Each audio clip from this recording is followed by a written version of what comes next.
आज मैं आप लोगों को जीके का पार्ट 3 लेकर आया हूं, जिसमें मैंने पार्ट 1 में 50 प्रश्न और पार्ट 2 में 50 प्रश्न करवा चुका हूं। टोटल 100 प्रश्न हो चुका है। पार्ट 3 में 50 प्रश्न करवाएंगे, टोटल 150 प्रश्न हो जाएंगे पार्ट 3 तक। टोटल 10 पार्ट में आप लोगों को 500 क्वेश्चन का प्रोवाइड किया जाएगा एंड 27,000 प्रश्न जो है आप लोगों को फिर जीके जीएस रेलवे का प्रीवियस ईयर्स कराए जाएंगे। फिलहाल अभी आप लोगों को 500 प्रश्न का इंपॉर्टेंट क्वेश्चन जो है नॉर्मली जो पूछे जाते हैं वो मैं आप लोगों को बता देता हूँ। उसके बाद फिर आप लोगों को 27,000 का सीरीज चलने वाली है। देखिए 101वां प्रश्न, संसार का विशाल स्तनधारी कौन सा है? तो ये व्हेल मछली जो है संसार का विशालतम स्तनधारी है। विश्व में कौन सा देश है जहाँ एक भी सिनेमाघर नहीं है? सिनेमाघर कौन सा ऐसा देश है जिसमें एक भी सिनेमाघर नहीं है? तो भूटान है, जहाँ एक भी सिनेमाघर नहीं है। भारत की पहली बोलती फिल्म कौन सी थी? अलम आरा जो थी पहली बोलती फिल्म थी। विश्व में चांदी का सबसे बड़ा उत्पादन देश कौन सा है? तो मैक्सिको है, जहाँ चांदी का सबसे ज्यादा निर्यात किया जाता है। परमाणु बम का सिद्धांत पर किस सिद्धांत पर कार्य करता है? तो नाभिकीय विखंडन के सिद्धांत पर यह काम करता है। संविधान सभा का स्थायी अध्यक्ष कौन था? तो डॉक्टर राजेंद्र प्रसाद थे, जो संविधान सभा का स्थायी अध्यक्ष थे। भारत का नेपोलियन किसे कहा जाता है? तो समुद्रगुप्त को कहा जाता है भारत का नेपोलियन कहा जाता है। हिंदी दिवस कब मनाया जाता है? तो हिंदी दिवस जो है आप लोगों को 14 सितंबर को मनाया जाता है। बांग्लादेश की मुद्रा कौन सी है? तो बांग्लादेश का मुद्रा जो होती है वो टका होती है। जैसे भारत का मुद्रा है रुपीज, उसी तरह बांग्लादेश का टका है। ऐसे ही वीडियो देखने के लिए एवं जॉब से रिलेटेड जानकारी प्राप्त करने के लिए आप इस चैनल को सब्सक्राइब कर लीजिएगा। ऐसा कौन सा देश है जो आज तक की किसी भी से गुलामी नहीं हुआ है? गुलाम नहीं है, किसी ने भी उसे गुलाम नहीं किया, तो वो देश है जो नेपाल है, आज तक गुलाम नहीं हुआ है। भारत का पहला परमाणु अनुसंधान रिएक्टर कौन सा है? तो अप्सरा है, जो भारत का प्रथम परमाणु अनुसंधान रिएक्टर है। प्राथमिक रंग किसे कहा जाता है? लाल हरा नीला को प्राथमिक रंग कहा जाता है। इसलिए कहा जाता है कि सभी सिग्नलों पर लाल हरा नीला का प्रयोग किया जाता है। पृथ्वी से दिखाई देने वाले सबसे चमकीली ग्रह कौन सी है? तो पृथ्वी से दिखाई देने वाली सबसे चमकीली ग्रह शुक्र है। प्रार्थना समाज की स्थापना किसने की थी? तो आत्माराम पांडुरंग ने की थी। किसने की थी? आत्माराम पांडुरंग ने। संविधान सभा के प्रारूप समिति का अध्यक्ष कौन थे? तो डॉक्टर भीमराव अंबेडकर थे, जो संविधान सभा का प्रारूप समिति के अध्यक्ष थे। ये सब क्वेश्चन जो है पूछे जाने वाले प्रश्न है, जो आप लोगों को बहुत इंपॉर्टेंट क्वेश्चन है। किस देश का उगते हुए सूरज को भूमि कहा जाता है? तो जापान में सबसे उगते हुए सूरज को भूमि कहा जाता है। वास्को डी गामा कहाँ का रहने वाला था? तो वास्को डी गामा जो थे पुर्तगाल के रहने वाले थे, जिन्होंने भारत का खोज किया था, भारत के बारे में सभी को बतलाया था। ऐसा कौन सा पेड़ है जिसमें लकड़ी नहीं होती है? तो देखिए ऐसा कौन सा पेड़ है जिसमें लकड़ी नहीं होती है? तो केले के पेड़ जो होते हैं उसमें लकड़ी नहीं होते हैं, सिर्फ उसमें छाले होते हैं। कंगारू किस देश के राष्ट्रीय चिन्ह है? तो कंगारू जो है ऑस्ट्रेलिया का राष्ट्रीय चिन्ह है। जय हिंद का नारा किसने दिया था? जय हिंद का नारा जो है सुभाष चंद्र बोस ने दिए थे। नेताजी सुभाष चंद्र बोस ने जय हिंद का नारा दिए थे। स्वामी दयानंद स्वामी का मूल नाम क्या था? तो स्वामी दयानंद स्वामी का मूल नाम मूल शंकर कर था। क्या था? मूल शंकर नाम था उनको। कंचनजंगा पर्वत शिखर कहाँ स्थित है? तो कंचनजंगा पर्वत जो है सिक्किम में स्थित है।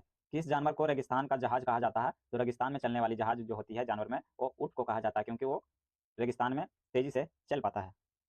टीपू सुल्तान की राजधानी कौन सी थी? तो टीपू सुल्तान की राजधानी श्रीरंगपट्टनम थी। श्रीरंगपट्टनम थी टीपू सुल्तान की राजधानी। मारो फिलिंगी को का नारा किसने दिया था? मारो फिरंगियों को नारा किसने दिया था? तो मंगल पांडे ने दिया था, जब अंग्रेज को गुलामी से आजाद करने के लिए मारो फिरंगियों को नारा दिया था। वेदों की ओर लौटने का नारा किसने दिया था? वेदों की ओर लौटने का नारा जो है स्वामी दयानंद स्वामी ने दिया था। किसने दिया था? तो दयानंद स्वामी जी ने दिए थे। पृथ्वी सूर्य का चक्कर लगाती है, यह सबसे पहले किसने बताया था? पृथ्वी जो है सूर्य का चक्कर गोल से लगाती है, तो किसने दिया था? तो कोपरनिकल्स ने दिया था। कोपरनिकल्स ने दिया था कि ये पृथ्वी जो है सूर्य के चक्कर लगाती है। अल्फ्रेड नोबेल ने किसका आविष्कार किया था? तो डायनामाइट का आविष्कार किया था। अल्फ्रेड नोबेल जो है उन्होंने डायनामाइट का आविष्कार किया था। वास्को डी गामा भारत कब आए थे? तो 1498 ईस्वी में भारत आए थे वास्को डी गामा। हमारे सौर परिवार में कितने ग्रह हैं? हमारे जो सौर मंडल हैं उसमें कितने ग्रह हैं? तो 8 ग्रह हैं। पंजाब केसरी किसे कहा जाता है? लाल लाजपत राय को कहा जाता है पंजाब केसरी। हमारे सौर मंडल में सबसे बड़ा ग्रह कौन सा है? तो बृहस्पति ग्रह जो है सबसे बड़ा ग्रह है। एल्यूमिनियम का प्रयुक्त अयस्क कौन सा होता है? तो एल्यूमिनियम का जो प्रयुक्त अयस्क होता है वो बॉक्साइट होता है। और अगर आप लोग एसएससी की तैयारी कर रहे हैं तो एसएससी परीक्षा भर्ती 2025 की तैयारी करने वाले सभी स्टूडेंटों के लिए आज मैं आप लोगों के लिए मैथ का बेस्ट बुक लेकर आया हूं, जो चक्षु प्रकाशन की तरफ से ये प्रकाशित किया गया हुआ, जो कि देखिए जिसमें मैथ का बेस्ट बुक है। SSF, NIA, CISF, SSB, CRPF, ITBP, BSF, Assam rifle, इन सभी पदों के लिए तैयारी करने के लिए आप लोगों को मैथ का ये बेस्ट बुक है, जिसमें आप लोगों को 750 प्लस बहुविकल्पीय प्रश्न है। और इसमें 22, 23, 21, 19 का एसएसजी का प्रीवियस ईयर्स का भी प्रश्न दिया गया हुआ है। साथ ही साथ आपको सिलेबस वाइज सिलेबस बतलाया गया हुआ है, जो कि आप लोगों को तैयारी करने के लिए बेस्ट है।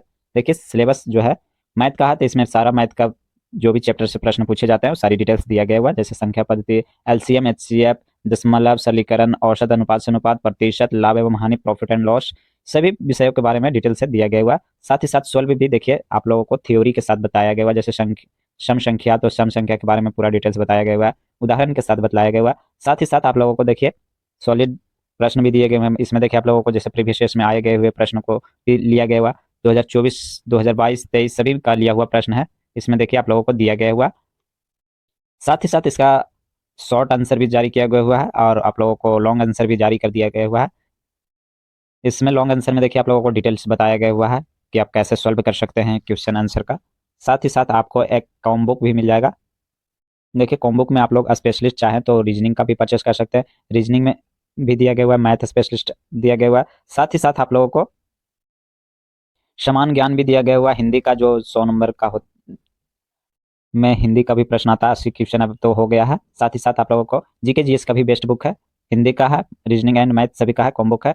ये आप लोग चक्षुबुक.com पे भी आप परचेस कर सकते हैं, फ्लिपकार्ट एवं अमेजोन के माध्यम से भी आप परचेस कर सकते हैं, और मैं आप लोगों को डिस्क्रिप्शन में लिंक दे दूंगा, वहां से भी जाके आप इस बुक को परचेस कर सकते हैं। एसएससी जीडी की तैयारी करने वाले सभी स्टूडेंटों के लिए ये बेस्ट बुक है, जो कि आप लोगों को 2025 भर्ती परीक्षा के लिए तैयारी करने में बहुत अधिक तक मदद मिल सकता है, और साथ ही साथ आप इस बुक के माध्यम से अच्छी पढ़ाई भी कर सकते हैं।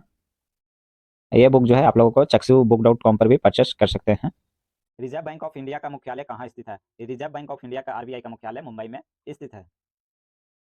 पृथ्वी का एकमात्र प्राकृतिक उपग्रह कौन सी है? तो चंद्रमा है। कौन सी है? तो पृथ्वी का एकमात्र ग्रह है जो चंद्रमा है। वायुमंडलीय दाब किस यंत्र से मापा जाता है? तो वायुमंडलीय के दाब को बैरोमीटर से मापा जाता है। किससे मापा जाता है? बैरोमीटर से। अंगूरों की पैदावार के लिए कौन सा शहर प्रसिद्ध है? नासिक जो है अंगूर को पैदा करने के लिए शहर प्रसिद्ध है, वहाँ सबसे ज़्यादा अंगूर होता है। अमरकंटक किस नदी का उद्गम स्थल है? अमरकंटक किस नदी का उद्गम स्थल है? तो नर्मदा का है। किसका है? नर्मदा का है। आर्य समाज की स्थापना किसने की थी? तो आर्य समाज का स्थापना स्वामी दयानंद ने की थी। किसने की थी? स्वामी दयानंद ने की थी। प्रथम परमवीर चक्र विजेता कौन थे? प्रथम थे परमवीर चक्र का विजेता मेजर सोमनाथ शर्मा ने प्रथम परमवीर चक्र प्राप्त किए थे। पोगल किस राज्य का त्योहार है? पोगल जो है तमिलनाडु का एक त्योहार है जो मनाया जाता है पोगल के रूप में। विटामिन सी का रासायनिक नाम क्या है? एस्कोबिन अम्ल कहते हैं इसको। क्या बोलते हैं? एल्क्रोबिन अम्ल। विटामिन सी की कमी से कौन सा बीमारी होता है? सक्रिवी। सक्रिवी जो है विटामिन सी की कमी से होता है। अंतर्राष्ट्रीय महिला दिवस किस तिथि को मनाया जाता है? तो अंतर्राष्ट्रीय महिला दिवस 8 मार्च को मनाया जाता है। नेत्रदान में नेत्र के किस भाग को दान किया जाता है? तो नेत्रदान में नेत्र को किस भाग को दान किया जाता है? तो कोर्निया। कोर्निया को दान किया जाता है। पृथ्वी के सबसे नजदीकी ग्रह कौन सी है? तो वो शुक्र है। कौन सी ग्रह? शुक्र है। पेस मेकर का संबंध शरीर में किस अंग से होता है? पेस मेकर जो होता है हृदय के लिए प्रयोग किया जाता है। जिनका हृदय में किसी प्रकार के प्रॉब्लम होता है तो उसके पेस मेकर एक डिवाइस होता है जिसे हृदय से संबंधित प्रयोग किया जाता है। प्राकृतिक में पाए जाने वाले कठोरतम पदार्थ कौन सी होती है? तो प्राकृतिक द्वारा पाए जाने वाले कठोरतम पदार्थ जो है हीरा होती है। रेफ्रिजरेटर में कौन सी गैस का उपयोग किया जाता है? फ्रियोन का प्रयोग किया जाता है। ये टोटल आप लोगों को 50 प्रश्न है, जो अभी तक मैंने 150 प्रश्न करवा चुके हैं, और 350 प्रश्न और हैं। टोटल 500 प्रश्न का टारगेट लिया गया हुआ है। जल्द ही आपको 500 प्रश्न करा दिए जाएंगे। उसके बाद 27,000 का सीरीज चलेगा, जो आप लोगों को रेलवे के सीरीज चलेगा, जिसमें आपको एनटीपीसी, रेलवे ग्रुप डी एवं रेलवे के अन्य विभाग के पदों पर भी जो भी तैयारी कर रहे हैं उनके लिए भी बेस्ट होगा। ये प्रीवियस ईयर्स का क्वेश्चन रहेगा, जो आप लोगों को बेस्ट इंपॉर्टेंट होगा आप लोगों को एग्जाम के लिए। और अगर आप लोगों को वीडियो अच्छी लगी हो तो चैनल को सब्सक्राइब कर लीजिए।